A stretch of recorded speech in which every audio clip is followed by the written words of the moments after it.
Live from WBFF TV in Baltimore, this is breaking news. Good evening, I'm Kai Jackson. And I'm Mary Bubala. We begin with that breaking news after a deadly triple shooting in East Baltimore. Fox 45's Keith Daniels is live on the scene right now with the very latest. Keith, what are you learning? Well, Kai, we're live on Ashland Avenue near Kenwood Avenue. Take a look behind me. The scene wrapped up here at this hour, but earlier it was the scene of a triple shooting with one man dead. Now, police arrived here just after 1 o'clock today after responding to a shot spotter alert. They found a man with multiple gunshot wounds to the body here. He was pronounced dead later at the hospital. Now, police say a short time later, a 52-year-old man and 20-year-old man walked into a nearby hospital with gunshot wounds. Investigators believe their incident is related, or their wounds are related to what happened here. We're told those individuals will be okay. Police working now trying to determine exactly what happened here. For now, no suspect information or anything of that nature. Could be the circumstances involved those three particular people. Again, police are trying to figure out exactly what happened. Meantime, investigators are asking anyone with information about this shooting to call police. We're live now in East Baltimore. Keith Daniels, Fox 45 News. Keith, thank you. Also breaking tonight, a teen arrested for bringing a loaded gun into school. City schools confirming a 15-year-old student at Reginald F. Lewis High School was taken into custody without incident. In Baltimore County, a teen is shot last night. Now, police say it happened just before 1 o'clock in the morning in Essex. Baltimore County police responded to shots fired on Cape May Road. When they arrived, initially, they couldn't find a victim, but eventually they did find a 14-year-old who'd been shot. The victim is now listed in stable condition. The legislative session in Annapolis now complete. Governor Wes Moore holding his first bill signing ceremony. In the room with him, hundreds of people and supporters of dozens of bills. Two plans now law, the Fair Wage Act and the Family Prosperity Act. One raises the minimum wage, the other makes child tax credits permanent. Governor Moore says these plans will help move the state forward in its fight against childhood poverty. These two programs will lift at least 34,000 Maryland children to the next rung of the economic ladder. This is a culmination of days and weeks and months of planning and hard work. While leadership congratulated everyone on a successful session, there are some serious concerns about what was not accomplished. Fox 45's Mackenzie Frost explains why some Democrats are frustrated with the bill targeting legal gun owners and the lack of action on juvenile violence plans. One Democratic senator describes the work on Senate Bill 1 as backwards, noting not much was done to address the illegal firearms that are in communities, all as the violent crime trend continues to impact cities like Baltimore. We have the quorum in the chamber. Before the balloons even dropped, the bill limiting legal gun owners getting the green light. Despite significant Democratic support, not everyone okay with telling legal gun owners where they can bring their weapons. I think that it kind of got even more challenging, and I do think that it has constitutional issues. Democrat Senator Corey McRae saying not going after illegal guns was a mistake. We're attacking folks that are doing the right thing, having a classroom hours, going to get the certification, and are more cognizant about the challenges if they are able to use their firearm, but being in a situation if they do have to, that it will be there versus the illegal firearms. We're doing things kind of backwards. While lawmakers crack down on legal guns, the floodgates remain open for illegal weapons and repeat offenders. No action taken on implementing tougher penalties for repeat violent offenders. The bill making the theft of a gun a felony never moved out of committee. Republican Senator Johnny Ray Salling says lawmakers are playing politics with plans that could save lives. They're not being voted on out here, and people should be very upset because it's not going on. Another topic hardly addressed, holding young people accountable for breaking the law. Pressing Delegate Luke Clippinger about why some bills never came out of his committee. Do you think that there was a missed opportunity for lawmakers to implement tougher penalties for these young people who are cycling through the system? We did raise the penalty for wearing and carrying a firearm. That plan, City State's Attorney Ivan Bates' idea, and focused on offenders 21 years old and older. Nothing for tougher penalties for teens. Meanwhile, 14 people 18 or younger in Baltimore City have been killed this year. Baltimore police arresting 4 people under 18 for 3 different homicides. There was a bill to allow kids 13 and younger to face charges. Again, not going anywhere. Now, Clevenger passing responsibility off to the governor and his administration. How long will this rebuild take while this violence continues? Well, that's not a question for me at this point. It's a question for the secretary. Governor Moore saying more penalties for kids won't solve the problem. We are not going to arrest or militarize our way out of the juvenile crime problem. Rather, more investments in education. But in Baltimore City, the school system already struggling to see success in the classroom. Moore doubling down on his call to reduce guns in communities, throwing his support behind Senate Bill 1 and saying illegal guns are the problem. We've got to be able to focus on getting these guns off of our streets, these illegal guns off our streets. Despite the governor's words, the actions from his own party in both chambers downstairs signal otherwise. Despite the legal concerns, Governor Wes Moore says he will sign Senate Bill 1 into law. In the State House, Mackenzie Frost, Fox 45 News. And Senate Bill 1 supporters say any restrictions on firearms will result in a reduced risk of gun crime. But some law enforcement experts are concerned with the potential effectiveness of the new policy, saying not many people who commit crimes have legal guns. I have arrested probably 200 to 300 people for weapons charges. And out of those 200 to 300 weapons people that had charges for weapons, I honestly can only remember 2 who actually had valid gun licenses. There are also constitutional concerns. Opponents of the Gun Safety Act of 2023 are vowing a fight all the way to the U.S. Supreme Court. Joining us now is Kurt Nachman. Kurt is a former city prosecutor and current defense attorney. This law is in direct response to the High Court striking down Maryland's standard for having a good and substantial reason to carry a concealed weapon. Kurt, what do you believe are the chances of this law now getting overturned? I think the odds of this law being overturned are substantial. There's a case that came out of the Washington, D.C. called Heller, and it had some very similar restrictions to the restrictions that have been imposed here. There are a huge number of places in this bill, almost everywhere that you could possibly go, that you would not be able to lawfully carry a firearm with a permit. And so, the Heller case basically said you can't make it so impossible to carry in a public place, and I think this bill may step over that line. It's interesting. Many public places already restrict weapons, whether somebody has a permit or not. Explain why this new law, this new bill is different than that. Well, this goes so far to say is you can't take it anywhere where there's a healthcare facility, anywhere that sells either marijuana or alcohol. I think the intent of the bill may have been just simply for places that served, but that's not really the way the bill was written. A stadium, a museum, any organized sporting or athletic activity, a theater, a concert, a video gaming facility such as a Keno type facility, anywhere that has a Keno machine, which would be basically any 7-Eleven or gas station throughout the state of Maryland, a private school, a public school, any doctor's facility. The list goes on and on. And if, really the question would be, where can you carry if this law is enacted as it's currently written? Well, Kurt, is it realistic to think with the number of guns that we have in the country and with people needing mental health services that we're going to not see any more school shootings, that we won't see people going into supermarkets and whatnot? Where's the fine line between balancing a person's right to carry a weapon and the violence that we're seeing? Because those two things are connected. Yeah, I mean, and what I was hoping for out of the General Assembly session was, some imposition of some of the things that they did put in this bill, which I think are good.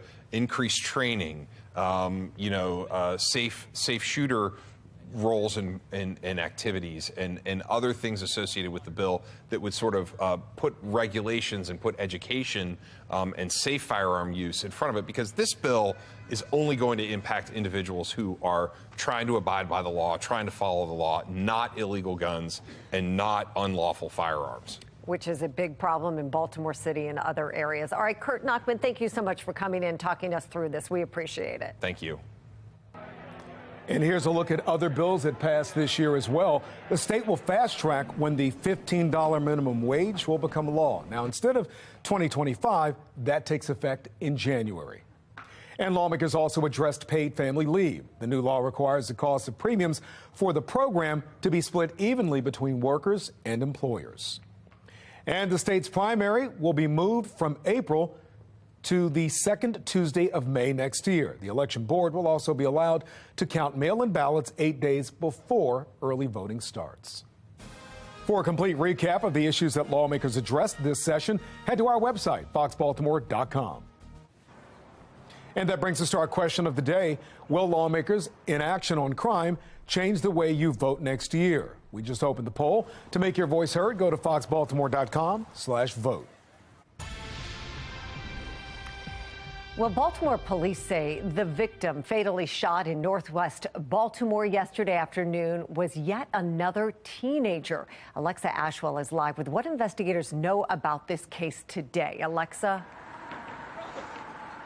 Yes, Mary, we know the 16-year-old arrived to Sinai Hospital with a gunshot wound. He was later pronounced dead at that hospital. Investigators later able to determine he had in fact been shot in a neighborhood about 4 miles away from the hospital. As for who did this and why, that remains under investigation. We did talk with neighbors. Neighbors reported hearing gunshots coming from the alley behind the 2500 block of Longwood Street after 3 yesterday afternoon. Now, this is a neighborhood that overlooks Hanlon Park, not far from Endowment Mall in northwest Baltimore. Police say they were originally called to the hospital, the victim arriving there with a gunshot wound to his torso and later pronounced dead. Back at the scene, neighbors describe hearing the gunshots. Then they say they saw a few people running through that alley. One said, "I've been hit." He had his hand here. He was walking up, so it had to be on this side. I was really surprised. That, and they said that he was 16. That's what we were told last night. And, but I don't know the people. I don't know the guy. I've been here 5 years. Mary, investigators have not yet identified this teen. No suspect information has been provided. And Alexa, so many young people, it seems, have fallen victim to violence here in the city. I feel like we are reporting on it every day. Where do the statistics stand when it comes to juvenile victims? Yes, Mary, this teen marks the 8th young person under the age of 18 to fall victim to homicide here in the city so far this year. I'll have more on that coming up at 5. For now, reporting live in Baltimore, Alexa Ashwell, Fox 45 News. Alexa, thank you. Well, this week, City State's Attorney Ivan Bates is marking his first 100 days in office. Fox 45's Mackenzie Frost will host a town hall with Bates to talk about the milestone this Thursday night at 7. Join us at New Metropolitan Baptist Church on McCullough Street. You can also watch the town hall live on foxbaltimore.com. And if you would like to submit a question, just scan that QR code right there on your screen. Project Baltimore's reporting on failing public education is getting results. The action state leaders are taking to hold Maryland schools accountable. Baltimore County Police releasing little information after a shooting near White Marsh Mall. We're looking at why officials took so long to address the incident. The latest on the Louisville shooting, what we're learning about the gun the shooter used to commit the horrific attack. And it's a gorgeous afternoon with temperatures in the 60s and 70s across the state. Expect a bigger warm up tomorrow. I'll let you know how high the numbers get and when to expect the next weather maker coming up in my full forecast.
We have new information on yesterday's mass shooting in Louisville, Kentucky.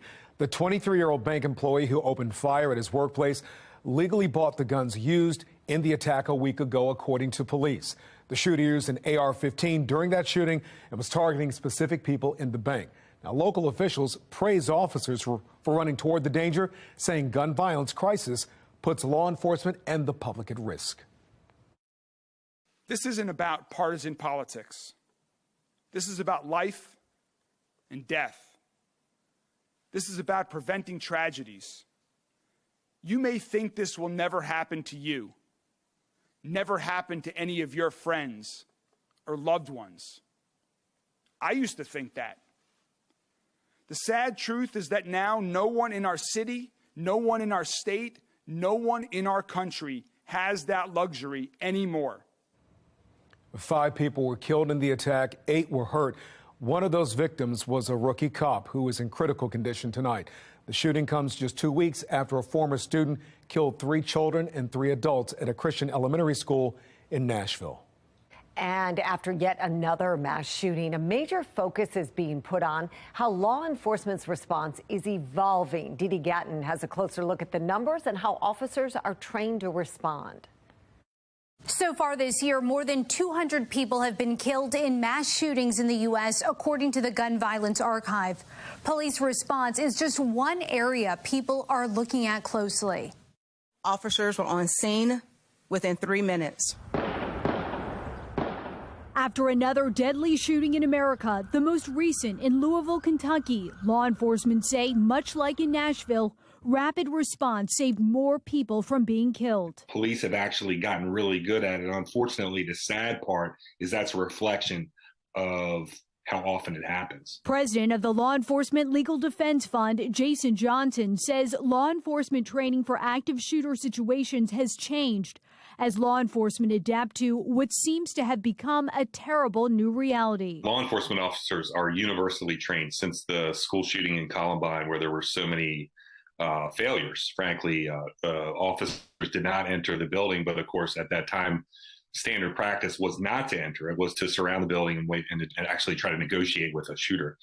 Now police officers are trained to enter a building if there is an active shooting situation. And our whole goal is to get in there and even walk past casualties just to get to the shooter. Despite that direction, Johnson, as well as attorney and former FBI special agent Stuart Kaplan, point to specific tragedies and what they call failures in law enforcement response. Seconds count in these type of scenarios. There is no way that anybody could watch that surveillance video of that horrible school shooting in Uvalde, Texas, and see those number of officers converged in a hallway and not one of them make a forward-moving progress towards the gunfire. As some lawmakers move forward with efforts including a gun-free zone in Times Square, both Kaplan and Johnson weigh in on mental health in America to combat gun violence. We need to challenge people to ensure that they are suitable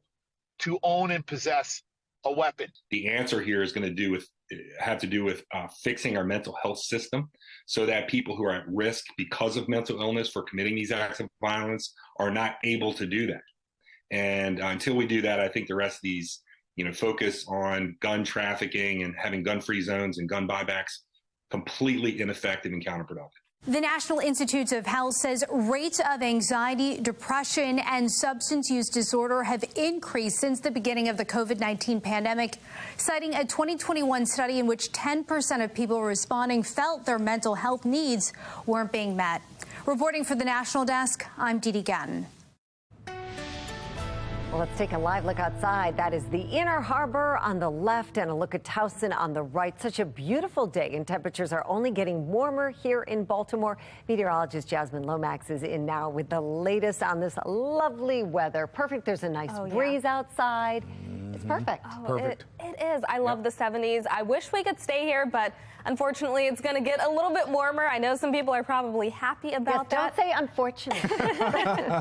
For those who love the 80s, not me. I mean, that's where we're heading. So you'll be able to enjoy the nice and warm weather, summer-like temperatures ahead of us, and plenty of sunshine. So today has been a great day. Tomorrow looks good as well. 76 currently over Baltimore with partly cloudy skies. Winds are out of the west, and we do have a little bit of a breeze.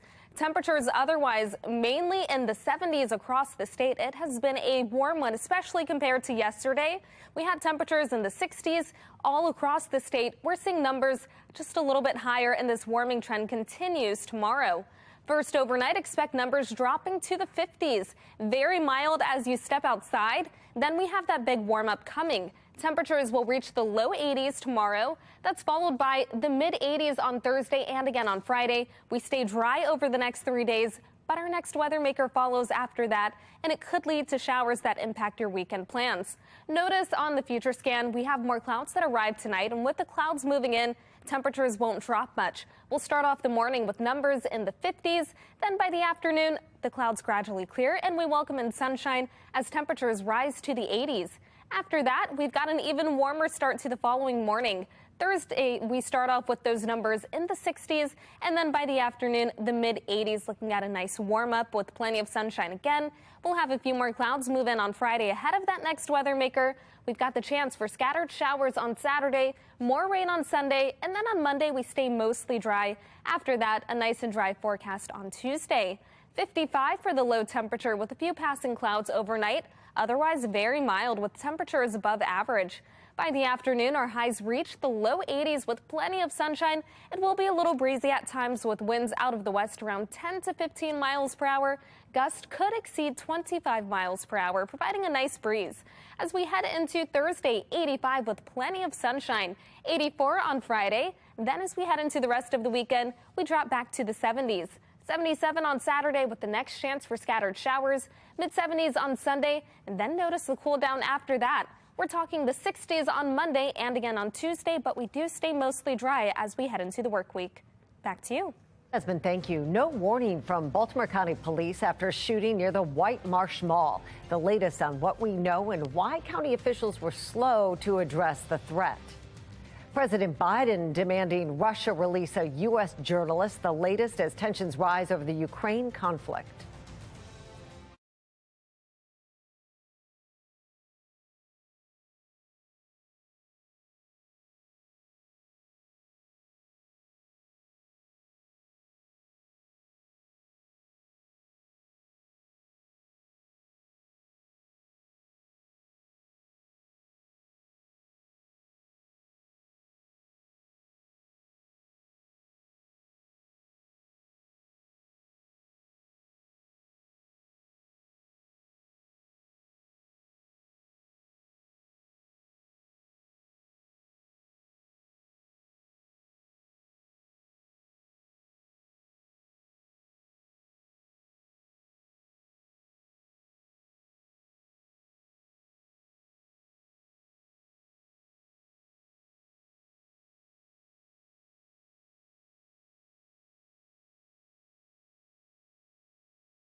Making headlines today, President Joe Biden declaring a Wall Street Journal reporter has been wrongfully detained by Russia. He was asked about it just before leaving for Northern Ireland.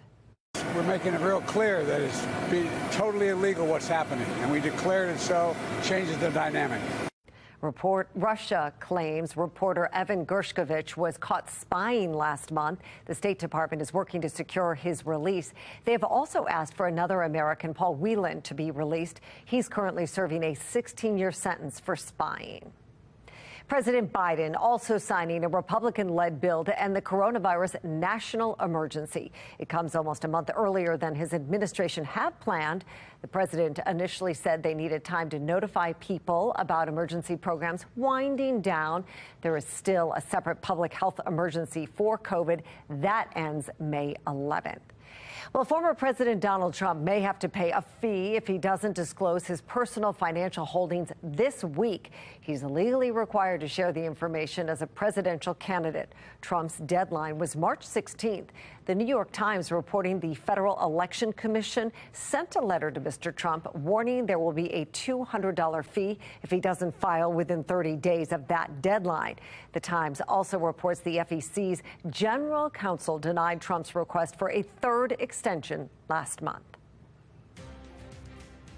Well, lawmakers taking action. The legislative moves in Annapolis designed to help your children in the classroom. And police barely releasing any information as a shooting takes place right next to a shopping mall. Fox 45 News pushing Baltimore County officials for some answers on why they were so slow to warn the public.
Concern turns to more questions after a shooting last night near White Marsh Mall. It is a public place with, of course, lots of foot traffic, and yet it was a county council member, not police, who took to social media to warn the public. Fox 45's Rebecca Pryor is live as the situation renews long-standing calls for more police transparency. Rebecca. Yeah, guys, tonight the president of Baltimore County's police union says this has been an ongoing problem. He says oftentimes when gun violence strikes, the information is held behind closed doors, when for safety reasons, the public should be notified immediately. 14 has the victim, and medics are in there now. As officers responded to a shots fired call near the White Marsh Mall. Aaron K9 for White Marsh. 16, you said Olive Garden, correct? Olive Garden employee Dante Cannon says his phone was flooded with questions. Oh, what happened? What's going on? Questions he had himself. Cannon was off at the time his co-workers claim a gunshot victim burst through the doors with a wound to the head in desperate need of medical attention. That's when he was attended to by my manager and the host that were working up front. The incident took place around 8:30 Monday night, just after the mall had closed, but many area businesses were still open as police searched for a suspect. Aviation 915 was asking if you could do a flyover in reference to a shooting that occurred. Flyover was in that area. Checked your, there's no one in it. Wondering if it was safe to return to work, Cannon turned to local news outlets and social media for answers, but was met with little to no information. It was mainly what information people could glean from what people had told them from eyewitness, but no further information on the victim or the suspect. Despite the incident unfolding near a public place, no alert was sent out and no mention was made on any of the Baltimore County Police Department's social media pages. Fox 45 sending questions to the department last night and this morning, asking, why wasn't the public provided with more timely information? And was there a public threat at any time? Those questions not directly answered. Police only releasing this statement late this afternoon, writing, quote, at this time, this is believed to be an isolated incident. The community has not only a right to know about these things as they occur, but a need to know. For safety reasons, Baltimore County FOP President Dave Folderauer says the public needs to know when to avoid an area. And if an area is safe, timely and accurate information can be used to ease fears and calm concerns. They just need the information. They can process that information and they'll make their own decisions. But in case after case, Folderauer says the public is being left in the dark. It happens repeatedly, and I don't understand it. It's just unacceptable. However, change could be just around the corner. Folderauer says the newly nominated police chief, Rob McCullough, was a former public information officer. He says that if he's confirmed next week by the county council, he expects that police transparency will improve under his tenure. Reporting live in Baltimore, Rebecca Pryor, Fox 45 News.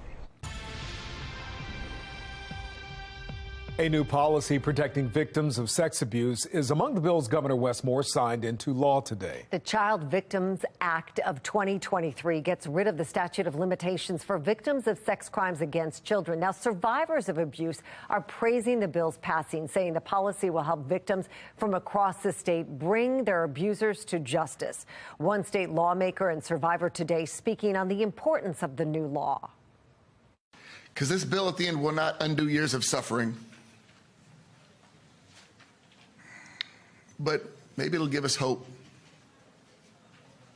make us better people. But I want you to know that I have tried, and I am trying, and I will continue to try, not just to change this world, but to be a better person.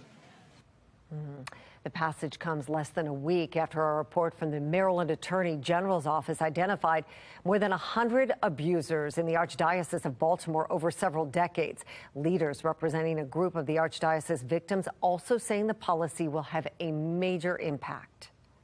For survivors, it allows them to kind of unshackle from the guilt and the shame and the fear and all of the other things that have kept them quiet. And they can stick that right where it belongs. That's at the feet of the church or the feet of the school or the feet of the Boy Scouts or whatever organization. That's where it belongs. We should not own that guilt and that shame. The AG's report identified hundreds of victims and revealed records showing abuse from clergy members when ignored and were even covered up by the Catholic Church. Right now, we're joined by Jonathan Shokor, a founding partner and chairman at Shokor and Staten. Right now, let's begin talking about the signing. How is this a win for victims today? Well, this is a new law, which is nothing short of huge. Yesterday, victims of sexual abuse in Maryland had no effective rights. Today, they have been granted rights to come forward and with a claim against sexual abusers who heretofore were protected inappropriately. It represents a huge victory for sexual assault victims here in our state. And Mr. Shokor, there are clearly victims who have never come forward for many different reasons.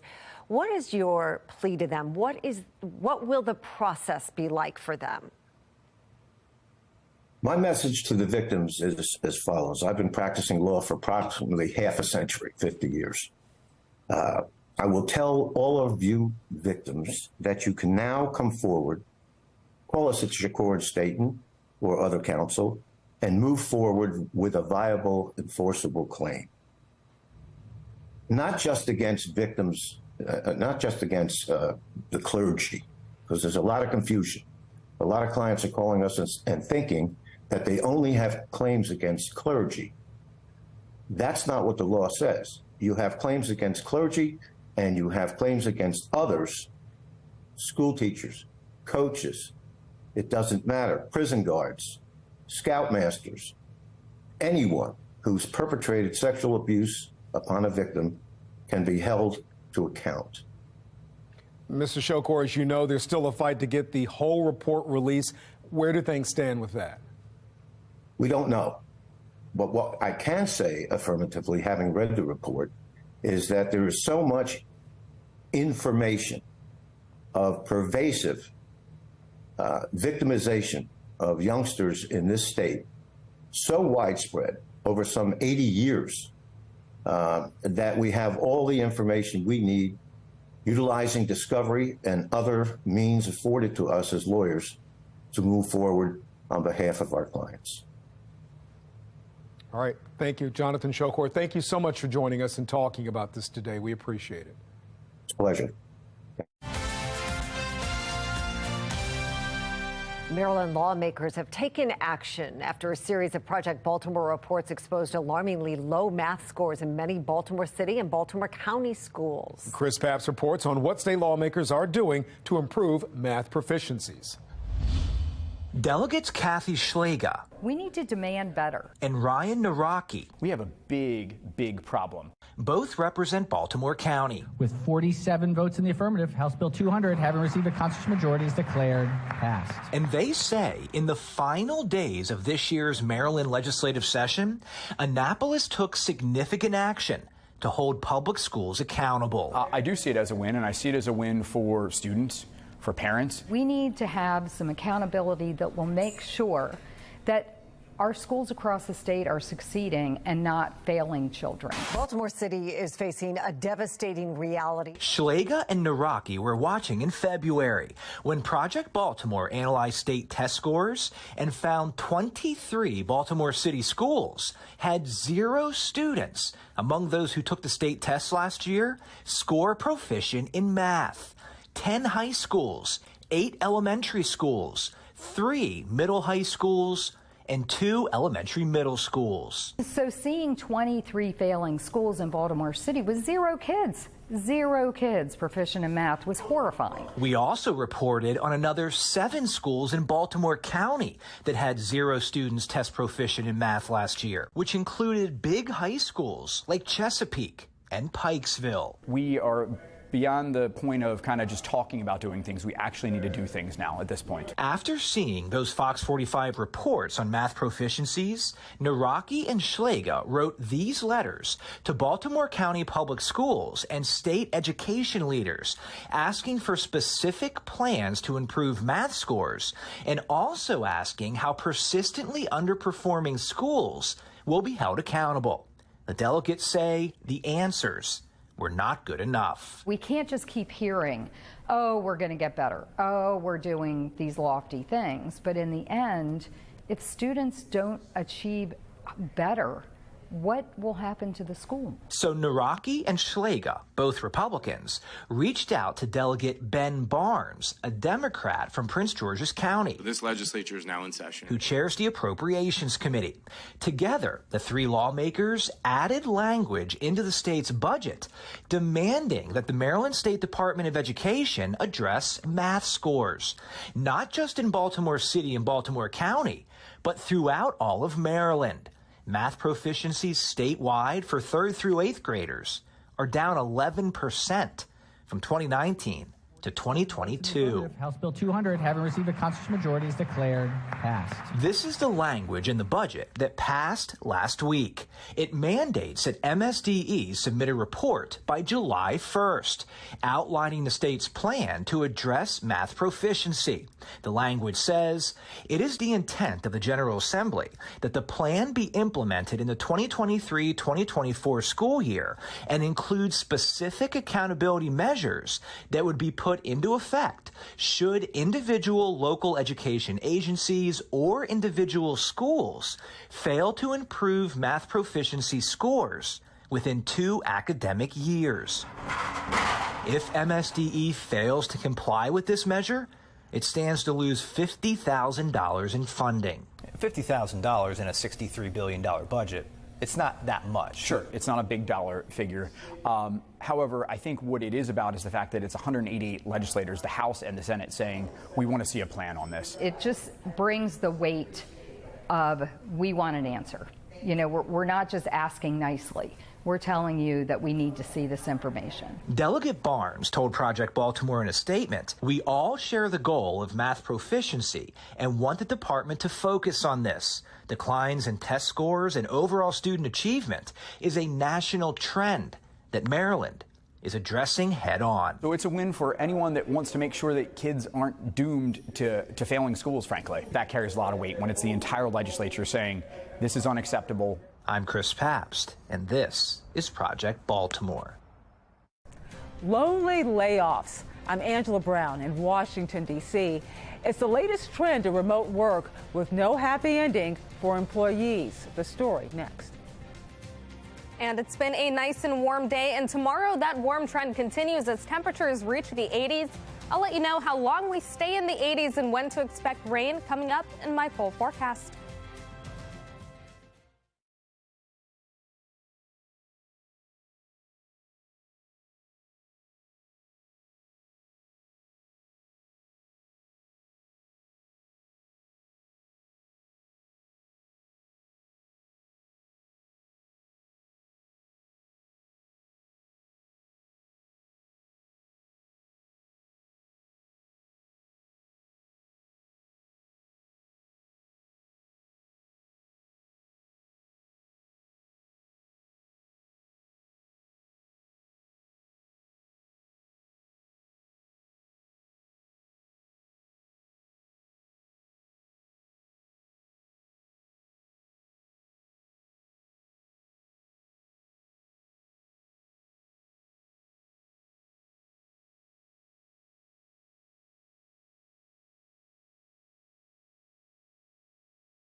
You know, getting fired is tough enough, let's admit it. But imagine getting canned on Zoom.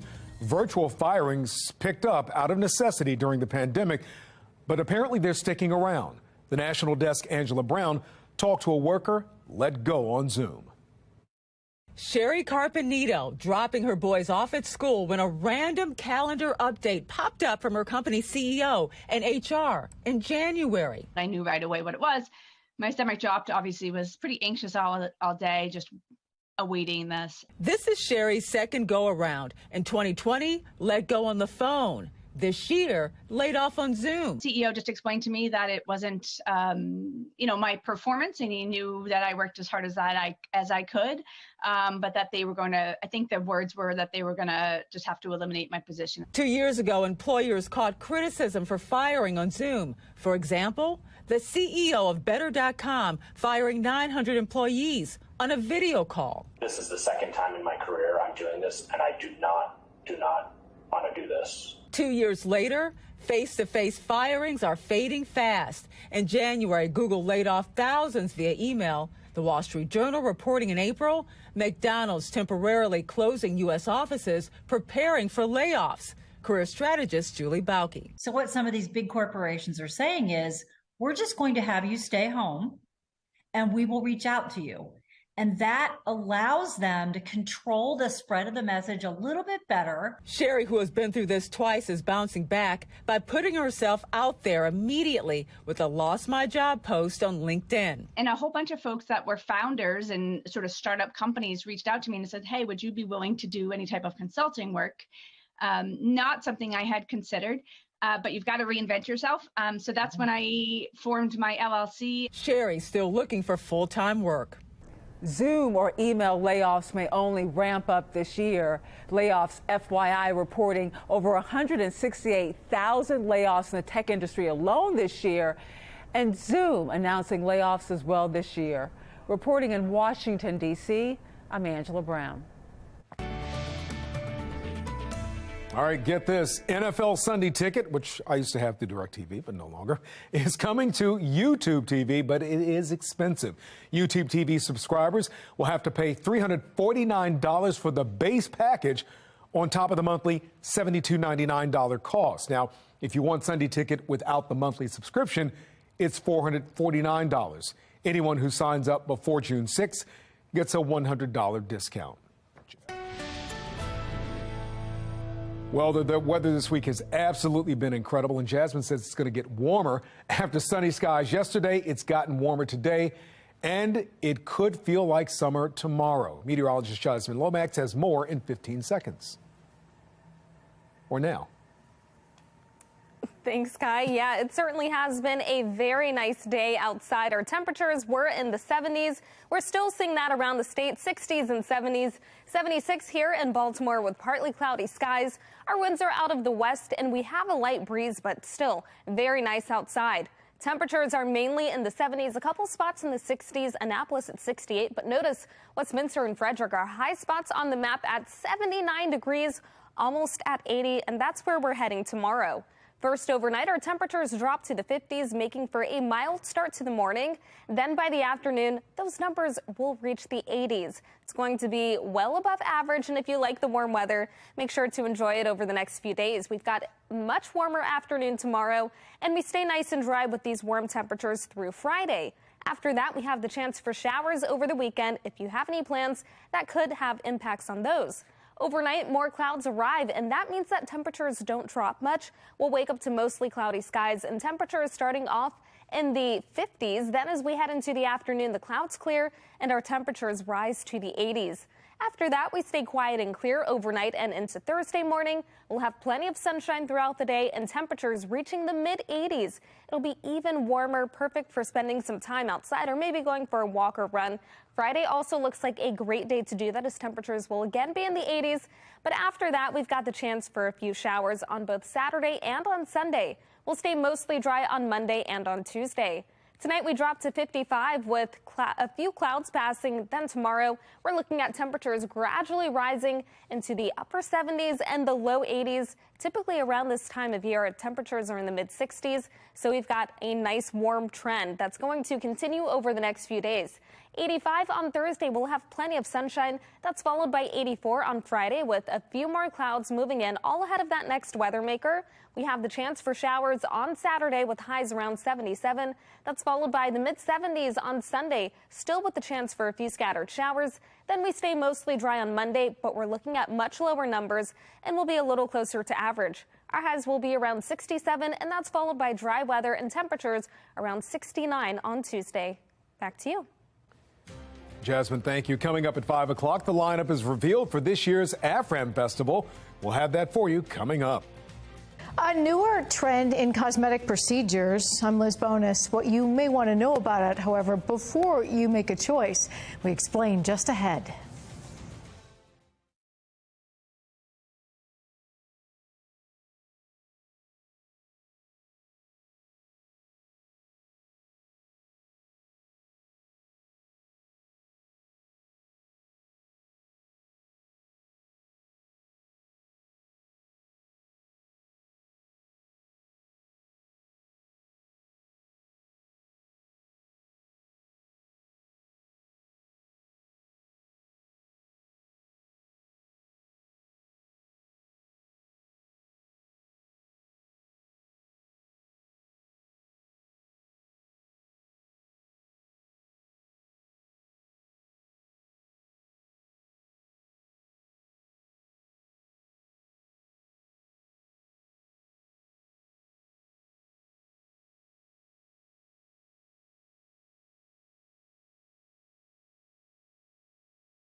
Well, doctors say there's a new way to alter your cheeks for a more contoured facial look, but it is not without risk. Medical reporter Liz Bonus explains why.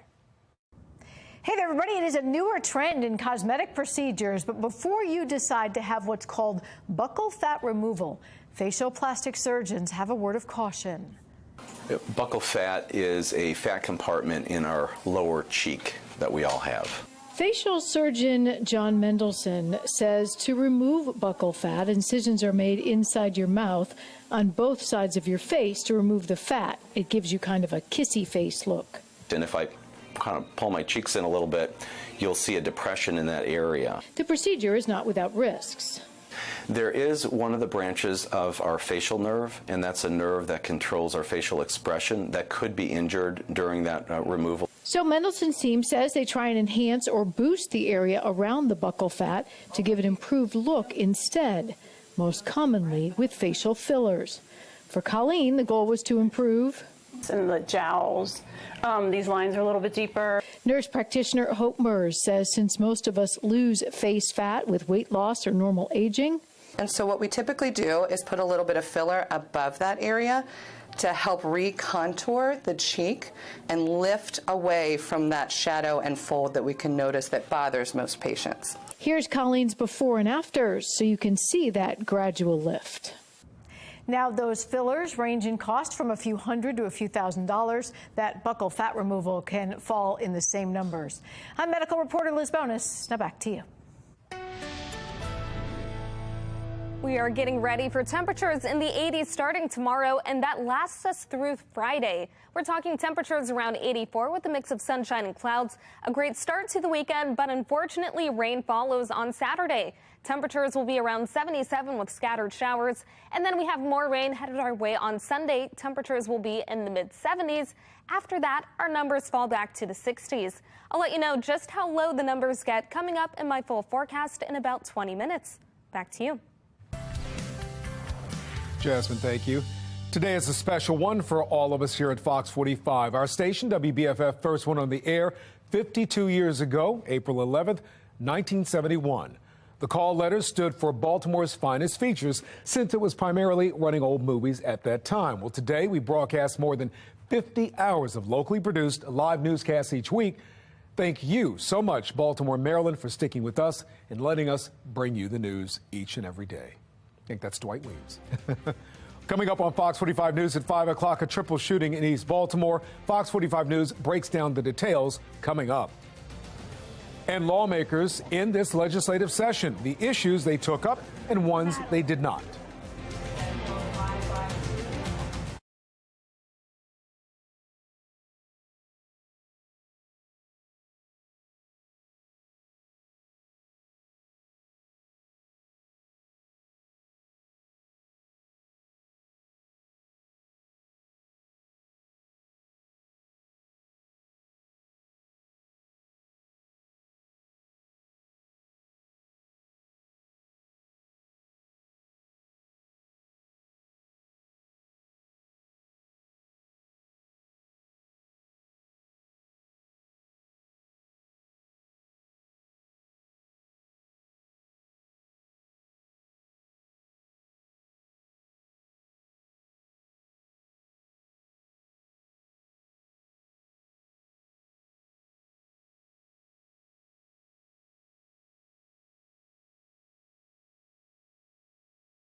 Breaking news out of East Baltimore. 3 people shot, one of them killed. The breaking details coming in.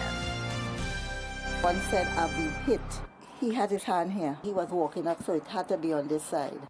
Baltimore's crime crisis claims another teen. What we know about the 16-year-old murdered yesterday.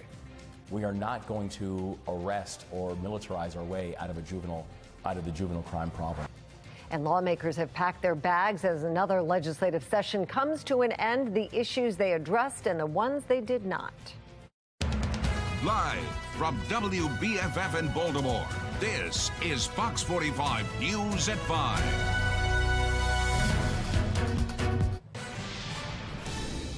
We continue to follow the breaking news out of East Baltimore, where 3 people have been shot. Good evening, everybody. I'm Mary Bubala. And I'm Kai Jackson. We understand one person has died.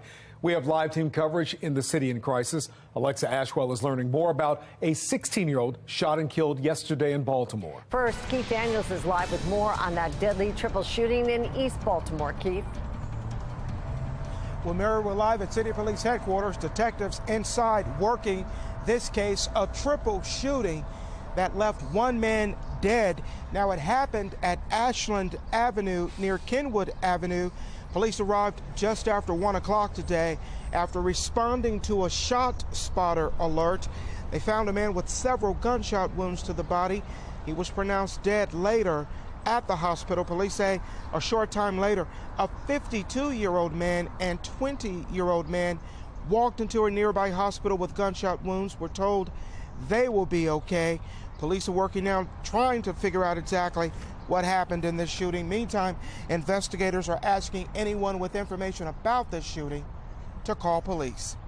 We're live at City Police Headquarters. Keith Daniels, Fox 45 News. And more breaking news. There's been a deadly shooting today. You're looking live at Lexington and Monroe Street in West Baltimore. In Franklin Square, Baltimore City Police tell us a 21-year-old was found shot multiple times and rushed to shock trauma, but did not pull through. The shooting took place a block south on Monroe, according to police. At this time, there's no word on a shooter. And so far this year, both deadly and non-fatal shootings have dropped compared to this point last year. Yet at least 75 people have been murdered, down by 14 this time last year. Another 153 people have been shot and survived. That is also down by 32. There's new information right now on a deadly shooting in Northwest Baltimore. Fox 45 News has learned the victim is a teenager. Alexa Ashwell continues our team coverage with what investigators know in this case. Alexa. Okay, we now know the 16-year-old arrived to Sinai Hospital with a gunshot wound to his torso, and there he was pronounced dead a short time later. Investigators have determined he was shot in a neighborhood about 4 miles away from that hospital. As for who did this and why, that remains under investigation. The sun reflecting off pieces of crime tape left in this alley behind Longwood Street, overlooking Harlan Park in Northwest Baltimore, where police say a 16-year-old was shot yesterday afternoon. The teen later pronounced dead at the hospital. I just heard shots, probably 3 or maybe 2. Neighbors say they heard several shots and saw people running through the alley. And I opened the door, and that is what I saw. 2 guys running up, and one was walking behind. One said, "I've been hit." He had his hand here. Yeah, he was walking up, so it had to be on this side. Baltimore police not yet saying what led up to the shooting. Officers were originally called to the hospital for reports of a walk-in shooting victim, then later determined the victim had been shot here on Longwood Street. The whole area was cordoned off. Neighbors say this is a quiet community and were even more surprised when they learned the victim, a teen. I was really surprised. That, and they said that he was 16. That's what we were told last night.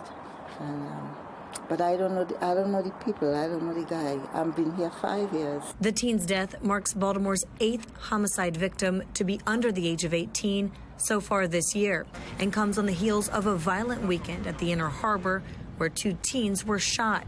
That double shooting prompting the mayor to announce a curfew for young people starting this Memorial Day weekend. Still, the violence among city youth showing little signs of slowing, and many fear what's to come as the months get warmer. I think one of the things that's missing is the family. And a lot of these kids are out here doing things you can't find the parents. It's sad that somebody's child won't be coming home. That's very sad. Investigators have not yet identified this teen. No suspect information has been released. Reporting live in Baltimore, Alexa Ashwell, Fox 45 News. Alexa, thank you. This week, City State's Attorney Ivan Bates is marking his first 100 days in office. Fox 45's Mackenzie Frost will host a town hall with Bates to talk about the milestone this Thursday night at 7. We invite you to join us at New Metropolitan Baptist Church at 1501 McCullough Street. You can also watch the town hall live on our website, foxbaltimore.com. And if you'd like to submit a question, you can scan the QR code you see here on your screen and go to the website. And this just in, a Baltimore teen arrested for bringing a loaded gun to school. City schools confirming a 15-year-old student at Reginald F. Lewis High School was taken into custody without incident this morning. At least 12 guns have been seized in city schools this school year. In Baltimore County, a teenager was shot last night. It happened around 1 in the morning in Essex. Officers responded to a call for shots fired on Cape May Road. When they arrived, initially they couldn't find a victim, but eventually found a 14-year-old who'd been shot. The victim is in stable condition. Well, concerns have turned to questions right now as little to no information is being released regarding a shooting near the White Marsh Mall last night. That's right. It is a public place with lots of foot traffic, and yet no official alert nor notice was sent out following the incident. Fox 45's Rebecca Pryor reports that situation is now renewing long-standing calls for police transparency. Rebecca? Yeah, Mary and Kai, today we're getting more information from witnesses than police. This, as the Baltimore County Police Union says that a lack of transparency has been an ongoing problem for the department. Now, we know that that shooting took place around 8:30 last night, just after the mall had closed, but many area businesses were still open as police searched for a suspect. However, despite the incident unfolding near a public place, no alert was sent out and no mention was made on any of the department's social media pages. It was only after we spoke with those working in the area that we learned a victim suffering a gunshot wound to the head ran into this Olive Garden seeking medical assistance. Fox 45 sent questions to police last night and this morning asking why the public wasn't given more timely information and if there was ever a public threat at any time. Those questions went ignored. But as the department stays quiet, the police union is speaking up. The community has not only a right to know about these things as they occur, but a need to know. And they need to know, is it safe for us to go to a particular place at a particular time? It's just unacceptable. Now, police did release a short statement late this afternoon, writing in part, quote, "At this time, this is believed to be an isolated incident. Still, though, we continue to wait for any information concerning a suspect or the victim's condition." Reporting live in Baltimore, Rebecca Pryor, Fox 45 News. The legislative session in Annapolis is now complete. Governor Wes Moore holding his first bill signing ceremony. In the room with him, hundreds of people and supporters of dozens of bills. Two plans now law, the Fair Wage Act and the Family Prosperity Act.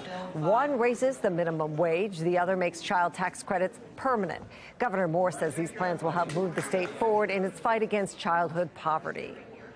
These two programs will lift at least 34,000 Maryland children to the next rung of the economic ladder. This is a culmination of days and weeks and months of planning and hard work.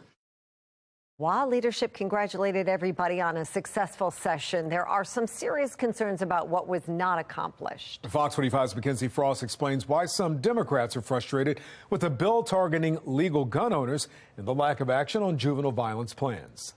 One Democratic senator describes the work on Senate Bill 1 as backwards, noting not much was done to address the illegal firearms that are in communities, all as the violent crime trend continues to impact cities like Baltimore. We have the quorum in the chamber. Before the balloons even dropped, the bill limiting legal gun owners getting the green light. Despite significant Democratic support, not everyone okay with telling legal gun owners where they can bring their weapons. I think that it kind of got even more challenging, and I do think that it has constitutional issues. Democrat Senator Corey McRae saying not going after illegal guns was a mistake. We're attacking folks that are doing the right thing, having a classroom hours, going to get the certification, and are more cognizant about the challenges if they are able to use their firearm, but being in a situation if they do have to, that it would be there versus the illegal firearms. We're doing things kind of backwards. While lawmakers crack down on legal guns, the floodgates remain open for illegal weapons and repeat offenders. No action taken on implementing tougher penalties for repeat violent offenders. The bill making the theft of a gun a felony never moved out of committee. Republican Senator Johnny Ray Salling says lawmakers are playing politics with plans that could save lives. They're not being voted on out here,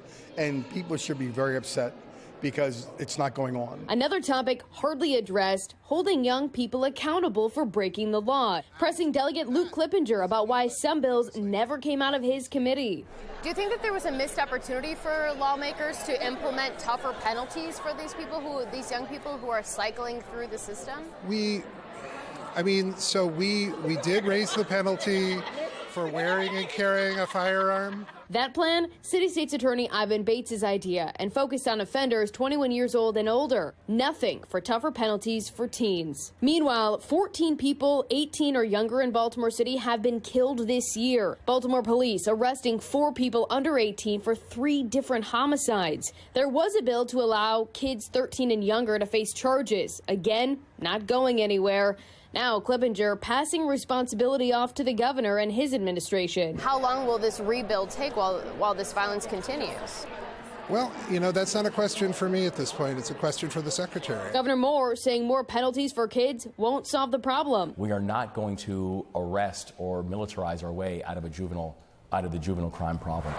Rather, more investments in education. But in Baltimore City, the school system already struggling to see success in the classroom. Moore doubling down on his call to reduce guns in communities, throwing his support behind Senate Bill 1 and saying illegal guns are the problem. We've got to be able to focus on getting these guns off of our streets, these illegal guns off our streets. Despite the governor's words, the actions from his own party in both chambers downstairs signal otherwise. Despite the legal concerns, Governor Wes Moore says he will sign Senate Bill 1 into law. In the State House, Mackenzie Frost, Fox 45 News. Well, Senate Bill 1 supporters say any restrictions on firearms will result in a reduced risk of gun crime, but some experts are concerned with effectiveness of the new policy. I have arrested probably 200 to 300 people for weapons charges. And out of those 200 to 300 weapons people that had charges for weapons, I honestly can only remember 2 who actually had valid gun licenses. And that brings us to our question of the day. Will lawmakers' inaction on crime change the way you vote next year? So far, 95% say yes. To make your voice heard, head to foxbaltimore.com/vote. Well, we're counting down to another year of the running of the Preakness Stakes, the tradition now in its 2nd year. And it's the day many have been waiting for, the lineup for this year's AFRAM Festival coming up. And it's been another gorgeous day. And if you plan on spending any time outside this evening, it looks great with temperatures in the 70s, slowly falling to the 60s. Tomorrow, though, it looks even better as we prepare for warmer temperatures. I'll let you know how high the numbers get coming up in my Weather Authority forecast.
We are looking ahead to this year's Preakness Stakes, and a fairly new tradition is taking hold. Today we learned this year's winner of the Preakness Art of Racing contest. This is the second year it's been held, and check this out. These are the 10 finalists. Artists from 19 states submitted their work. After 10,000 votes, Justin Johnson was crowned the winner. Besides the exposure, he will receive a $4,000 stipend and 2 VIP passes to Preakness. This is an incredible opportunity. It means so much to me that art is being recognized here in the city, and just the doors that are going to open, the opportunities that are going to come. I'm still shocked. I'm overwhelmed. I can't believe I'm at a loss for words about what it means. It just means so much. Nice job. That is really beautiful. I like that. Justin's art will also be reproduced, and you can purchase one during the 148th running of the Preakness. It happens on May 20th. Well, get ready to boogie, because preparations are in full swing for another year of AFRAM. It's happening Juneteenth weekend, and today we learned who's performing. With everybody coming together on June 17th, we're officially announcing Baltimore Club Music Day. So Saturday, June 17th, 2023, and every June 17th after will officially be Baltimore Club Music Day. And Baltimore... Well, you heard it first. This year's AFRAM will not only celebrate the 50th year of hip-hop, but also a big milestone for Baltimore club music. And here's the lineup this year. They include the Isley Brothers, DJ Kid Capri, and Ty Dolla $ign. Now, city leaders also want to get the word out about how you can get involved as well.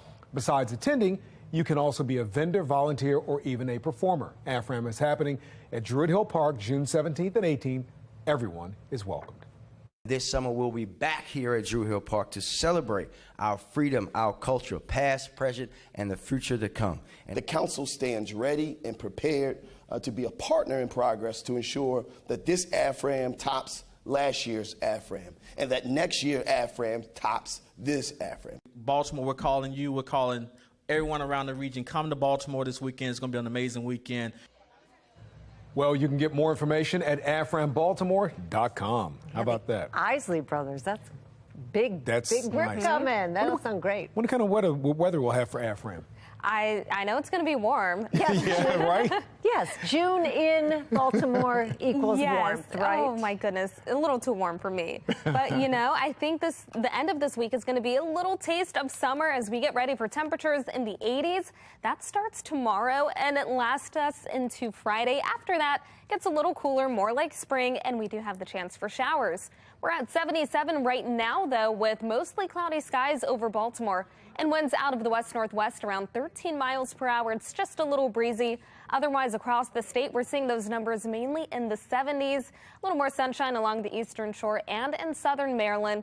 We'll have lots of sunshine tomorrow, too. First overnight, our temperatures drop to the 50s, well above average for this time of year, and the warm trend continues into the afternoon. Our high temperatures reach the 80s. We've got 2 more days of the 80s on Thursday and Friday, and we stay dry through Friday. Then on Saturday, we have the next chance for showers, followed by more rain on Sunday. It's mostly quiet around the region thanks to high pressure. Not too much going on. It looks great, and it's going to stay that way over the next few days.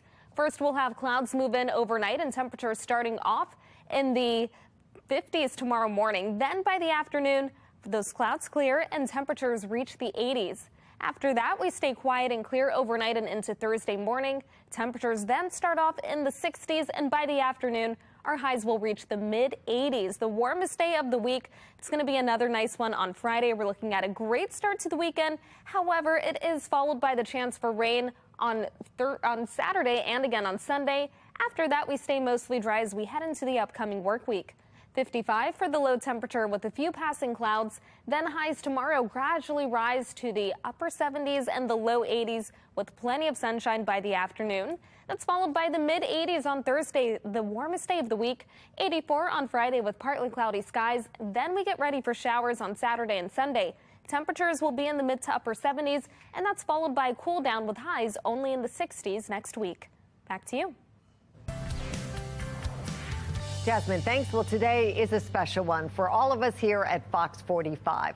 Our station, WBFF, first went on the air 52 years ago on April 11th, 1971.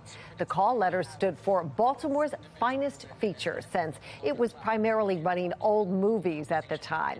Well, today we broadcast more than 50 hours of locally produced live newscasts each week. Thank you so much for sticking with us and letting us bring you the news each and every day. Breaking news, hostages taken during an armed bank robbery in Virginia. The details coming into our newsroom right now. The search is on to find out who leaked sensitive government documents online, and the consequences could be highly damaging. I'm Scott Thuman in Washington with new information.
A developing story just outside of our nation's capital.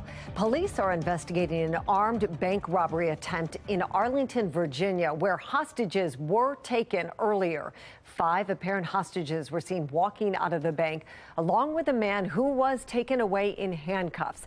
We are awaiting confirmation as to whether that is the suspect and if all hostages have been released safely. No word immediately if anyone was hurt. Well, who leaked dozens of classified and top secret documents online? That's what U.S. intelligence officials are trying to determine right now after some potentially compromising information about spying and international relations was made public. Sinclair's chief political correspondent Scott Thuman reports as the White House and the Pentagon try to stop the leak. Within the walls of the Pentagon, an urgent search for answers underway after sensitive intelligence documents were leaked online. The first headlines detailed secret U.S. military efforts in Ukraine, but now also include allegations Egypt was covertly planning to help Russia by producing and providing them 40,000 rockets, something Egypt denies, but drawing attention to a relationship between those two countries that would undermine U.S. efforts. If that's the case, then it also begs the question, why wasn't Congress, why weren't leaders of the Foreign Relations Committee given that information? Since America gives over $1 billion a year to Egypt in security assistance, a partnership that would now have to be reassessed. Other documents indicate Russia may have convinced the powerful United Arab Emirates to conspire against America too. On the flip side, the U.S. may also be embarrassed by the leaks supposedly revealing how America spies on other nations, including allies like Israel and South Korea. The concern we also have is what else is out there. That's why we're working diligently to try to find out what the source of this is. The questions adding up fast. What's the source of the leak and the motivation behind them? And once the dust settles, how widespread will the implications be as officials nervously wonder, are there more on the way? The truth and the honest answer to your question is we don't know. And is that a matter of concern to us? You're darn right it is. The White House saying it doesn't know if the leak was by someone with direct access to the materials. Is it an American? Is it somebody else? Is it both? These are big unanswered questions that we need to get to the bottom of, and quickly. While the Justice Department investigates, the White House cautioned some of the documents appear to have been altered, meaning they can't be completely trusted. But in too many ways, the damage already done. In Washington, I'm Scott Thuman. Multiple people shot this afternoon in our nation's capital. What police say happened? And the Baltimore Police Department touting a reduction in violent crime, but are residents feeling the same?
We have breaking news from the nation's capital right now, where multiple people have been shot outside of a funeral home. This is in Northeast Washington. We understand 3 people are hurt and 1 person has died. The shooting broke out at a funeral home for someone who was murdered last month. Police say it appears the victims were targeted. There's no word on a suspect. And we are also following 2 breaking news stories in Baltimore. On your left, 3 people have been shot in East Baltimore. 1 of them died. This is just north of McElderley Park. And on your right, another deadly shooting in West Baltimore. This is in the Franklin Square neighborhood. Baltimore City Police tell us a 21-year-old was found shot multiple times and was rushed to shock trauma, but did not make it. At this time, there is no word on a suspect in that shooting. Well, so far this year, at least 75 people have been murdered in Baltimore. Another 153 people have been shot and survived. And today, the Baltimore Police Department released data on their crime fight 4 years since Commissioner Michael Harrison came into that position. Former federal prosecutor Thuru Vignarajah is here in studio to help us look through some of this data today. Thuru, thanks for joining us. Thanks for having me. Let's take a look at some of the highlights of what the department is talking about: a citywide crime reduction, enforcement and proactive measures, and stronger accountability with Public Integrity Bureau. Do you think this is a fair assessment by the police department? And do you believe residents see these as progress in the crime fight? Look, I feel for the police commissioner and the mayor. They want to report something optimistic. You want to see cheerleaders in our public officials, but you don't want them to bury their heads in the sand. And I worry that all these fine words on paper are not a real reflection of what the community feels on the streets. People are dying and being shot and being carjacked and being robbed at record rates. There are some modest places where there is evidence of improvement, and you want to celebrate that. But to pretend like overall violent crime is down when you're comparing this to the COVID era numbers and you're not looking at last year or the year before really makes it seem like you're out of touch. So let's expand on that, Thuru. The police department says there's been, I guess, roughly a 16% reduction in violent crime since 2018. That, of course, before the pandemic, as you're talking about. Is that a step in the right direction, or again, is it too early to know if whatever they're doing is working? I mean, overall violent crime is up versus last year. It is up against the year before that. So when you start cherry picking statistics and choosing the year to compare yourself against, I think that gives the public the impression that you're trying to mislead them into thinking that the streets are safe. Even with homicides and shootings, we still have the highest per capita rates in the country. And when that is your reality, to try to peddle a perception that things are better when they really don't feel that way, I think that makes the public lose confidence in their leaders. And do you think the state legislature missed an opportunity this session to make a difference in the crime fight? Look, I don't know that the state legislature is ever going to be in a position to do what needs to be done here in Baltimore. I've said it many times. We don't need new laws. What we need to do is enforce the laws that are on the books. And until that starts happening, and until the criminals feel that, and until the community feels that, all the public reports and press conferences you want is not going to make people feel safer. All right, Thuru Vignarajah, thanks for coming in. Former federal prosecutor, we appreciate your perspective. Thanks for having me. Maryland's legislative session now over, and now it is up to Governor Wes Moore to sign those bills into law. Brad Bell with our Sinclair sister station in D.C. went one-on-one with the governor to talk to him about some of those new laws. Governor Wes Moore says he proposed 10 bills for the legislative session, and though some were heavily amended, all passed, including raising the statewide minimum wage to $15 an hour next January and making earned income and child tax credits permanent for working families. The largest tax cut for military veterans under age 65 in a generation. We're talking about bills that is going to make the most direct attack on child poverty that this state has ever seen. We're talking about bills that are going to create a service year option for high school graduates in the state of Maryland. First time in the country that we've ever pulled that off. The governor speaking during an exclusive interview before he signed more than 100 bills into law. He did not today sign one of the more controversial bills, one that will restrict where licensed gun owners can carry their weapons, a measure some say targets legal owners, not criminals. I think we have to address both. I think we have to address the fact that we have illegal guns that are flooding into our neighborhoods. And we have to address the fact that there is no reason for people to be bringing firearms into hospitals and churches and schools. I think this all goes back to what does it mean to have an all of the above philosophy when it comes to public safety. The governor promising a focus on public safety and juvenile crime issues in the months ahead and in next year's legislative session. He also says the state's massive education spending plan for public education may need tweaking as it becomes more and more apparent it may be too expensive for jurisdictions like Prince George's County and Baltimore City. Well, I believe in all the tenets of the blueprint. I also, though, know that we have to make sure that we are funding this smartly and in a coordinated fashion. And that's really where the work to make sure we're getting this right comes. So we don't know yet. We've got some work to do. And yet this governor who uses charm as a legislative weapon and who remains relentlessly optimistic says that he will tackle those challenges ahead, public safety, juvenile crime, and finding a way to pay for the Kerwin package. Remains to be seen how he'll achieve those goals. In Annapolis, Brad Bell, Fox 45 News. We learned today that Governor Wes Moore is headed to the United Kingdom tonight. It is part of a trade mission and philanthropist and innovators summit in Oxford. The governor is expected to speak at the forum Thursday and meet with London business leaders. The governor is traveling with 2 staffers, and the trip will cost taxpayers $14,000. And here's a look at other bills passed this year. The state will fast track when the $15 minimum wage will become law. Instead of 2025, it now takes effect in January. And lawmakers also addressed paid family leave. The new law requires the cost of premiums for the program to be split evenly between workers and employers. And the state's primary will be moved from April to the second Tuesday of May next year. The election board will also be allowed to count mail-in ballots. Remember, that was a contentious issue, 8 days before early voting starts. That's new. A new policy protecting victims of sex abuse is among the bills Governor Moore signed into law today. The Child Victims Act of 2023 gets rid of the statute of limitations for victims of sex crimes victims of sex crimes. Survivors of abuse are praising the bill's passing, saying the policy will help victims from across the state bring their abusers to justice. One state lawmaker and survivor today speaking on the importance of the new law. Because this bill at the end will not undo years of suffering, but maybe it'll give us hope, make us better people. But I want you to know that I have tried. And I am trying. And I will continue to try. Not just to change this world, but to be a better person.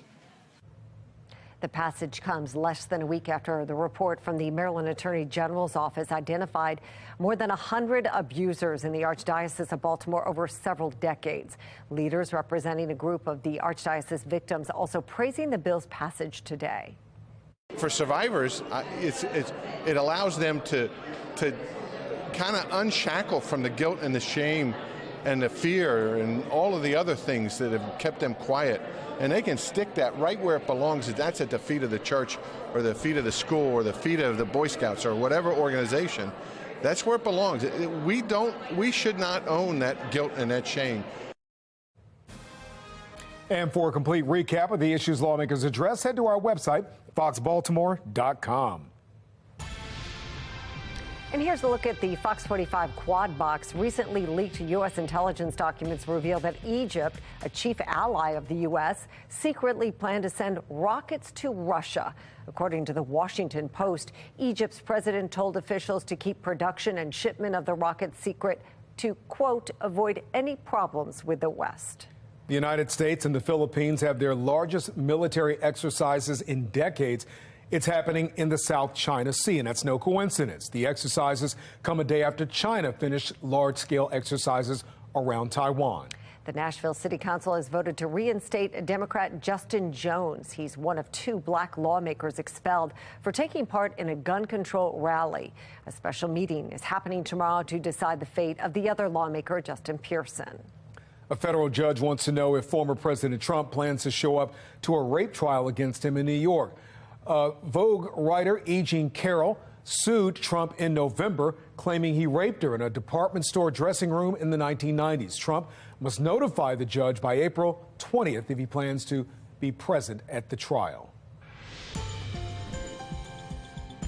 There's a new requirement for gun dealers in Anne Arundel County. As Tom Rogers reports, it came after a battle in court. A judge rules it is not unconstitutional as some Anne Arundel County gun dealers push back against a local law requiring them to present safety pamphlets and educate gun buyers or face fines.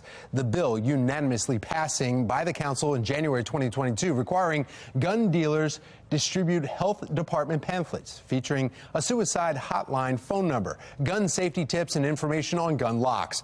Anne Arundel County Executive Stuart Pittman said he's glad the county council passed it unanimously with bipartisan support. Gun dealers, there are 21 in our county, would have to put out literature, both when they sell a gun so that it would accompany the gun or to have it on the counter. Two pamphlets, really. One's about suicide